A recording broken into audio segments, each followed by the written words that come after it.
Hi guys, I'm here for my second interview. So Kyle, care to introduce yourself? All right. Well, hi, my name's Kyle Hebert, and I'm a voice actor that started 13 years ago, actually, in 2000 on a little obscure show called Dragon Ball Z.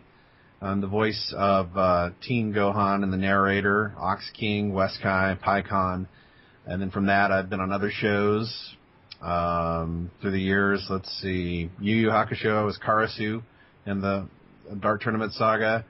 I was in Blue Gender as several people in that. Let's see, Naruto, I'm Kiba. I'm Aizen, currently on Bleach. I am Ryuji in Blue Exorcist. Aotabo in Nura. I'm Kamina Gurren Lagann, Ryu in Street Fighter, Richter in Tales of Symphonia, Dawn of a New World, various zombies and soldiers in Resident Evil 6, and I got to be Ryu from Street Fighter on Wreck-It Ralph. That's a lot of stuff to remember. Yeah. First off, I'd like to tell you how amazing I think you are. Well, thank you. Because of a lot of things that you mentioned, I've been quite a fan of, so... Thank you. Alright, so how did you first get into voice acting? I actually started in radio, actually, and a lot of people come from the, the stage and whatnot. And I was always too shy, actually. I had trouble memorizing lines and everything, and I didn't like people staring at me. But when I was a kid, watching Looney Tunes and all those characters, and my dad telling me that one guy did those voices, that seemed like the coolest job in the world. And then I was fascinated with radio because I loved music and listening to Kiss and Queen and Aerosmith and all these rock records in the 70s. And I used to play my own pretend radio station and take a cassette player and introduce the records and do, parody things with cartoon voices and do mock commercials and everything, and ended up getting a degree in broadcasting from University of North Texas, right outside of Dallas. Worked for ABC Radio Networks, started as an intern, and then got on the air, doing everything from classic country to top 40 to big band to heavy metal, and then finally Radio Disney, doing kids radio. And it was during the time I was on Radio Disney, actually, that the DBZ was so huge on Cartoon Network in the States, and it was #1, and Radio Disney was looking for, giveaways. So they talked to Funimation, found out there were open auditions. They told me about the auditions. I went in, and it literally changed the course of my life. It's like a childhood dream come true. I was already a fan of Dragon Ball Z for several years. The dub actually started in Canada. And with that cast, I was used to hearing, Scott McNeil as Piccolo and Brian Drummond as Vegeta, and, they've had a bunch of different Gokus through the years. But yeah, here I was a fan of the show, and then I got to be on the show. So that was like fanboy dream come true, and then a childhood dream of getting into animation voice work. And eventually I segued from that into moving away from the Dallas area and moving to Burbank, where I am currently, in Los Angeles, where the opportunity is very ripe with tons of video game projects, anime, and cartoons, which is my holy grail. I'm wanting to do more cartoon stuff. What would you be doing if you weren't a voice actor? I'd be studying to become a voice actor. No, I mean, I really love it so much. I'm so passionate about it. I grew up playing the drums in high school band, marching band, and jazz band and everything, so I've got a drum set. I love playing music, listening music, and everything, but I don't know if I had the discipline to have what it takes to be in a band and deal with clashing egos and, the uphill battle of so many bands trying to make it and everything. And, of course, acting is not any easier, really. Of course, it's very, very competitive. But if I weren't voice acting, I'm still terribly passionate about movies and entertainment, so maybe something either behind the scenes, behind the camera, audio production, Foley work, editing, cinematography. I'm interested in photography in general. I do, an iPhone blog, a Tumblr blog with basically my iPhone photography shots. take different shots and filter them and stuff. And, of course, I'm a big music buff, too. I recently rediscovered vinyl. So I've picked up a turntable and I'm buying a whole bunch of vinyl now and rediscovering that. And I'm a big tech dork. I love my iPhone. I love social media. I love streaming online, doing a live stream. I love podcasting. I did a podcast for 5 years about geek news, and hopefully we'll resurrect that soon. And, yeah, just a little bit of everything. Trying to keep my feet probably still dabbled in the entertainment industry in some form or fashion. What advice do you have for young aspiring voice actors? Well, it's definitely more than doing impressions. You definitely need to act and hone your craft. And, the best free acting you can do is online. You can practice every day by, building your confidence and getting used to your voice and, just reading aloud 10 minutes a night. Get involved with projects online. But eventually you got to invest money just like any sort of career. You don't have to get a college degree to become a voice actor, but any sort of acting training, classes, workshops, that sort of thing, being where that is. And then, of course, moving where the work is. Once you're trained and can make a good professional quality demo, you can make practice demos at home for sure. But once you're ready to play in the big leagues, you're investing in the classes, and you invest in a professional demo producer, and you start marketing that, send it off to talent agents, casting people. And then depending on what your goals are, you may want to move where the work is. If you want to do cool character-oriented stuff like animation and games and stuff, I say go to L.A. And if you're in Canada, there's a lot of opportunity in Vancouver. To a smaller degree like Toronto and things like that.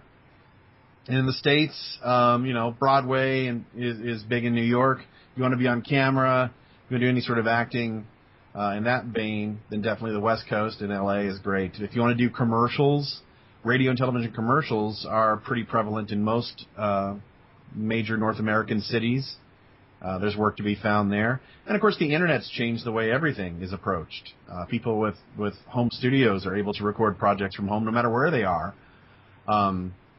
And certain things you can do that, but generally speaking, if you want to do anime dubs and video game work and cartoons where they have the whole cast record together, you got to be there in person so you can go to the studio and be directed in person. So it's not an overnight thing. I've wanted this all my life. I've been doing this for 13 years, and sometimes I look in the mirror, and despite my resume, I kind of feel like I'm the new guy because there's people around me that have been doing this for 20, 30, 40 years. And sometimes they struggle. This is a freelance job. It's not salaried, so you got to make sure that you save money and have income coming in from somewhere, whether it's some, crummy day job or you have rich inheritance somewhere or something, because chances are you're not going to be making money in voiceover for many, many years, especially as you're starting out and training and everything. And even once you are established, auditions don't pay. So if you audition all the time and don't book work, then you're not making money. So your plan B of making income and having a day job quickly becomes your plan A.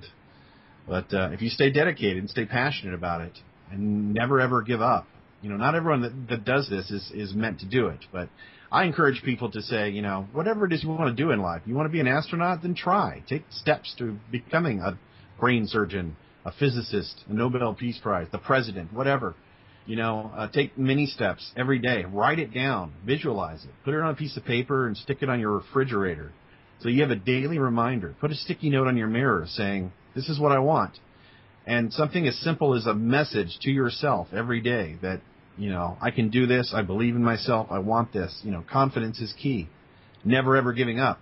And if it's not meant to be, don't drag yourself down about it, because at least you tried. There's so many people that live in regret. They may have six-figure incomes. They may have a good-paying job, but are miserable because they're not really doing what they're passionate about. I think your goal in life, no matter what you want to do, is to live the best possible dream, is to do something that you love and make a comfortable living at it. Don't come at it as like, I want to be a voice actor because I want to be rich and famous. You're already doing this for the wrong reasons. You're never going to be rich and famous. There's a handful of folks that are rich and have made a lot of money in voiceover, but that wasn't their goal. We work in a close-knit group of people that help each other out. We recommend each other to different casting people, and that's where the networking thing comes in play. But you have to just want it so bad that you accept the baggage that comes with it. It doesn't happen overnight. There is no quick fix. There is no magic gig where they call you and suddenly your life is transported and changed. You're going to live a life of struggle. And, for every time that you're cast, for me personally, it's worth it. It's worth all the downtimes of stress and worrying how am I going to pay rent this month and everything, because I got to do something that I've wanted to do ever since I was a kid. And even if you haven't had the dream since you were a kid, if you just had this dream within 3 days of hearing this podcast and hearing this advice, it doesn't matter because it's never too late. As long as you take baby steps towards achieving that goal, you will be fulfilled and you will learn a lot about yourself, whether it's successful or not, and that is worth its weight in gold. All right, on the League. What was it like voicing Jarvan, Graves, and Ezreal? That was pretty wild because about 3 years ago is when I first recorded Ezreal, and then a few months after that came Jarvan, and then about a year later came Graves, and I didn't know anything about League of Legends other than, we announced this online RPG, and it's going to be free, and it's like, okay, well, I wish you all the success in the world. I didn't think it was going to take off, and then lo and behold, it surpassed Warcraft in popularity. So at the time, I commit myself very professionally to a gig. I have a very strong work ethic. I do the best I can in the session. I got to please the director and the client, in this case, Riot Games. And it was pretty funny. In my first session as Ezreal, they go, okay, now the power-up yells and doing the magician stuff, you're going to have to yell. You remember that show, Dragon Ball Z? And I told them, actually, I was on that show. And I'm like, what? And their mind was blown, and they cracked up. And they ended up writing the line that kind of makes fun of the over 9,000. They wrote that into the Pulsefire Ezreal skin. Probably because of that. Probably because they knew that I originally was Gohan. If you listen to the voice, it's the same voice as Gohan. I have one teenage voice, and I exploited it. So Ezreal sounds like Gohan. Like, you belong in a museum. Fight you, I want to kill you. I mean, it's the same thing. Kiba on Naruto, same voice. Let's go, Akamaru! Fang over fang! Now here I am. I'm turning 44 this year, but I got that one youthful voice I can inhabit several characters with. I'm very, very lucky. So it feels great to be a part of League. I played it a little bit. I'm not too great at it. I'm a terrible gamer. I'm a button masher. So I'm waiting for the official beta of the Mac version because I have a Mac. Because I've been using iLol and that's been kind of buggy, but I'm looking forward to playing League some more because it certainly looks like a lot of fun. Which one was your favorite to do? I honestly just, I know it sounds like a cop-out answer. I am happy doing anything. When they call me, it's like, I get paid to play, literally. I don't think of it as a job. I commit myself to as if it were a job, of course, because it's very important. This is my livelihood. This is my profession. But I have so much fun doing it that whether they call me in for bit part voices, people that die within 2 lines, or people that just come and go, or episodic character that's around for a couple episodes, or maybe a large role, I love it all. I truly love getting to play a hero. I love playing villains because that's as polar opposite from you as a person as can be. Aizen's a blast to play. Kamina is probably the ultimate manly man of heroes.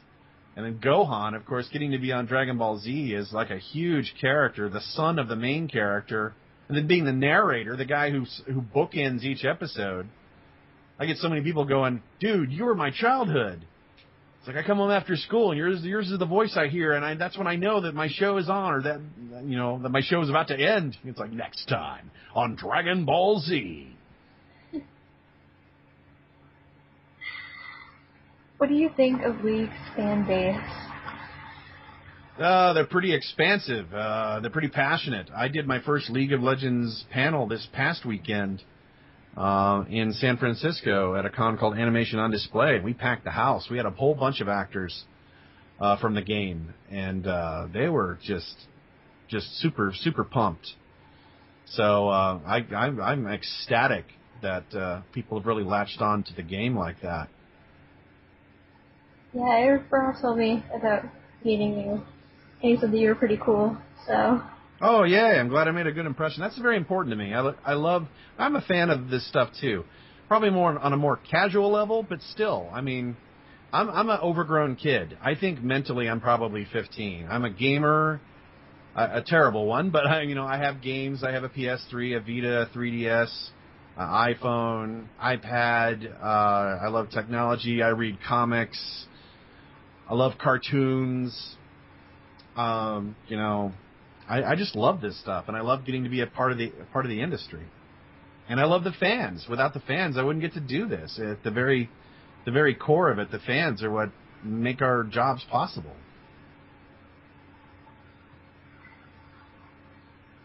Are you involved with the fans much? Other than me, of course, for doing this, but... Yeah, no, totally. I mean, not only do I do a lot of podcasts, but I'm interacting with fans on a daily level on social media like Twitter and Facebook. At Kyle Hebert is my Twitter handle, and Facebook.com/Kyle HebertVO. My last name is spelled like Hebert, but it's pronounced Hebert, so folks in Canada can certainly relate to the French Canadianism of it all. Yeah.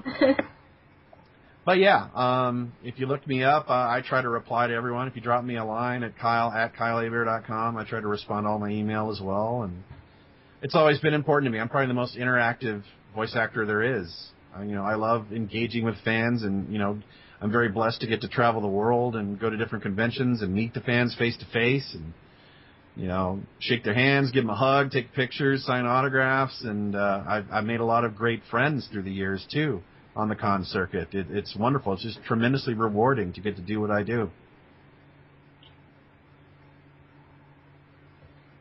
Alright, so going back to what you said about Radio Disney, which I actually did know about, what was it like being a DJ for Radio Disney? That was a huge playground for me as well, because while it wasn't a voice acting gig necessarily, I was on a weekly basis writing, producing, or doing character voices for like weekly radio dramas. So I was doing acting of a sort. It just was in the radio realm. And I was doing just creative radio, theater of the mind stuff with, I pretended my show was on a spaceship for many years. And I had, sound effects ready to go, and I would interact with the callers and pretend that, I'm beaming them on board, and we're dodging asteroids and playing pop songs, and it's just a blast. Yeah, Radio Disney's always been one of my favorites. So... Yeah, and it's ironic. I mean, I live in Burbank, a suburb of L.A. I'm about 10 minutes outside of Hollywood, and I am walking distance from where Radio Disney is now. They moved to the Disney Channel building, so they're a different entity than they were when they began. But I'm one of the debut DJs. I was one of the on the beginning team that helped build that from the ground up, and I'm very, very proud of what it's become, and very happy to be a part of it, and to see that it's had an impact on a lot of people's lives. I've met a lot of anime fans on the con circuit that have said, "Hey, I used to listen to you when you were a DJ. My DJ name was Squeege back in the day," and say, "Oh, Squeege, I love Squeege. That was great." Yeah, I'd actually mentioned that to one of my friends earlier today, and it's like, that was Kyle. I was like, yeah. Totally, yeah. And it was real. It was surreal because I couldn't talk on the air the fact that I was Gohan and the narrator on Dragon Ball Z, because that was considered a conflict of interest. Yeah. So, unless it was a Disney project, which it's not. But I came full circle with that because eventually I started voicing for Marvel projects like the X-Men arcade game on PS3 and Xbox and iOS and Android, and then I got Avengers, the Earth's Mightiest Heroes, got to be Super Skrull on that. Disney bought Marvel, and then I got to be on Wreck-It Ralph because of being in Street Fighter, and they decided to hire the actual voice talent from the current crop of Sonic, Street Fighter, and they had all the cameos from these iconic game characters. And talk about cool. I mean, it's like, hey, Disney, I had to tell the producer of Wreck-It Ralph, I was telling him, it's like, small world, after all, pardon the pun. But, I used to work for this company. I was a DJ for, a good 9 years. And it's like, oh, wow, that's really cool. Like, yeah, and I dreamed of getting to do voices on an animated film, the caliber of Disney or Pixar or something, DreamWorks or anything. And you can't really do that unless you're a movie star. They get all the big roles, and the professionals in voiceover get relegated to the bit parts. So, but, I was just blown away that I got to do just a couple of lines, but still. I got a credited role on a major hit movie from Disney, and a great one, too. Even if I weren't in it, I love Wreck-It Ralph. I think that was a wonderful, wonderful movie, and it's actually coming out on video here in a couple weeks.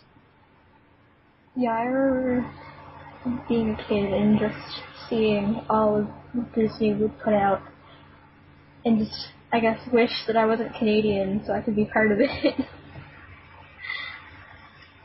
It's always been one of my biggest dreams to just do something for Disney. Right. Good times. Well, that's all of my questions, so... Okay. All right. Well, hopefully people will reach out and say hello. Yeah. I'm at Kyle Hebert on Twitter is where I'm at the most. And then Facebook.com/Kyle Hebert VO is my page. So give it a like. When I stream live, you'll see a link on my Twitter and my Facebook page. So you'll know when to go into the chat room and say hi and interact with me and the fans and stuff. And I'll be announcing more gigs and more projects, more appearances as time goes on. So thanks so much for all the support. And thanks for doing this with me. Sure thing. Absolutely. Anytime. My pleasure. All right.